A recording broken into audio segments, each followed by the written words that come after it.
Chapitre 10, Trigonométrie 1, équation trigonométrique, page 181 du tome 1.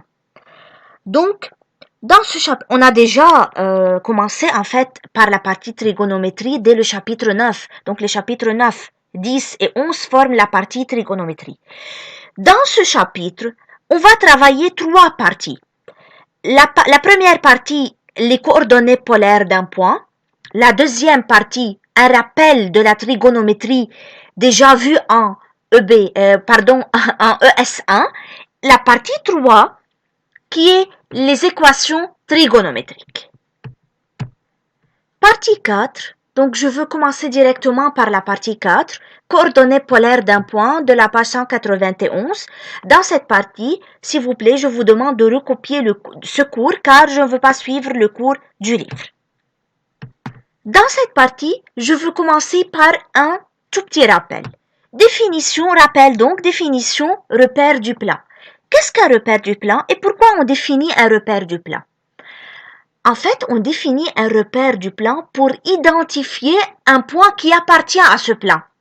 Donc, qu'est-ce que ça veut dire? C'est-à-dire pour déterminer la position d'un point de ce plan-là. Et alors, qu'est-ce qu'un repère? Un repère du plan est formé d'un point, qui est l'origine du repère, et de deux vecteurs qui ne sont pas collinéaires, c'est-à-dire ne possèdent pas la même direction.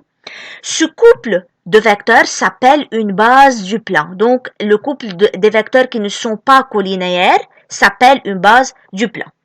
Mais la question qui se pose, pourquoi ces deux vecteurs ne doivent pas être collinéaires? En fait, ici, on a pris un point et deux vecteurs qui passent par ce point et qui sont collinéaires. Ici, je ne peux pas me déplacer que sur cette droite-là. C'est-à-dire, si je prends un point qui est à l'extérieur de cette droite et je veux préciser la position de ce point-là, je ne peux pas. Donc, je peux seulement préciser la position des points qui se trouvent sur cette droite-là. C'est pour cela, on prend les deux vecteurs non collinéaires. Ici, par exemple, supposons que I et J sont deux vecteurs non collinéaires passant par O, alors OIJ est un repère d'origine O et de base IJ. On sait qu'on a trois types de repères. On a trois types de repères. OIJ est un repère normé si I et J ont la même norme. Donc ici, la norme de I est égale à la norme de J. OIJ est un repère orthogonal si I et J sont orthogonaux. Donc ici, I et J sont orthogonaux, c'est-à-dire les droites qui portent I et J sont perpendiculaires. OIJ est un repère orthonormé ou orthonormal si I et J sont orthogonaux et de même norme. Maintenant, on commence par la partie des coordonnées. Premièrement, qu'est-ce que ça veut dire coordonnées et pourquoi on a défini les coordonnées? Les coordonnées sont des informations suffisantes qui nous permettent de repérer le point, qui nous permettent de déterminer la position d'un point du plan. On a déjà étudié les coordonnées cartésiennes d'un point. Donc, les coordonnées cartésiennes d'un point, c'est un couple de réels qui nous permet de repérer un point du plan. Donc, le couple de réels x, y s'appelle les coordonnées cartésiennes de M dans le repère OIJ. Donc, ici, si je vous dis que M est un point de coordonnées x, y, alors vous pouvez directement déterminer la place de M. Donc, on prend sur l'axe des coordonnées y, on trace les parallèles et on détermine le point M, la position du point M.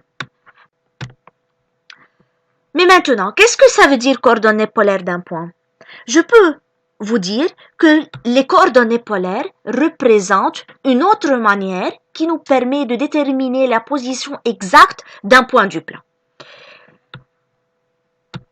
Mais avant de donner la définition des coordonnées polaires, je veux vous demander quelques questions.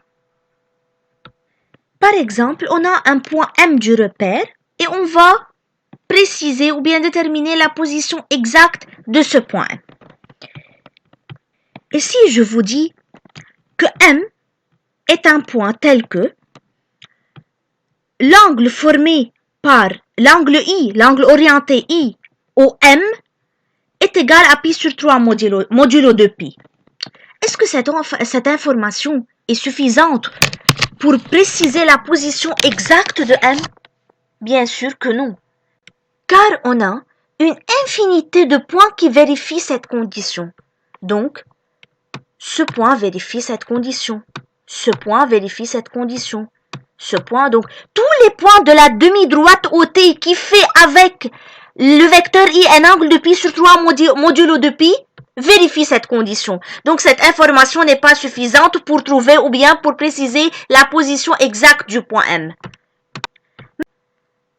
Maintenant, si je vous dis que I au M est égal à pi sur 3 modulo de pi et que au M, la distance au M est égale à 5. Maintenant, ces informations sont assez suffisantes pour déterminer la position exacte du point M.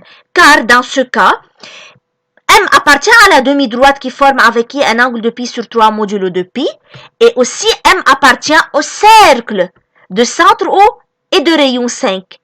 Alors, M appartient à l'intersection de cette demi-droite et de ce cercle-là. Par suite, on a pu déterminer la position exacte du point M. Donc, pour déterminer cette position, on a déterminé deux informations. La première, l'angle que fait le I, ou bien que fait le vecteur OM avec le vecteur I, donc I OM. Et la deuxième, la mesure du segment OM. Et alors, la définition des coordonnées polaires. On considère dans le plan rapporté à un repère orthonormé direct OIJ un point M de coordonnées cartésiennes X et Y. Si on a OM est égal R est égal une constante et IOM est égal à θ modulo de pi, les deux informations 1 et 2 donnent que M appartient au cercle C de centre O de rayon R et M appartient à la demi-droite OT qui forme avec I un angle θ modulo de pi. Les deux nombres R et θ donnent la position exacte de M. On dit que R et θ sont les coordonnées polaires du point M par rapport à l'axe polaire OI. On note M entre crochets R θ. R est appelé aussi module et θ est appelé argument.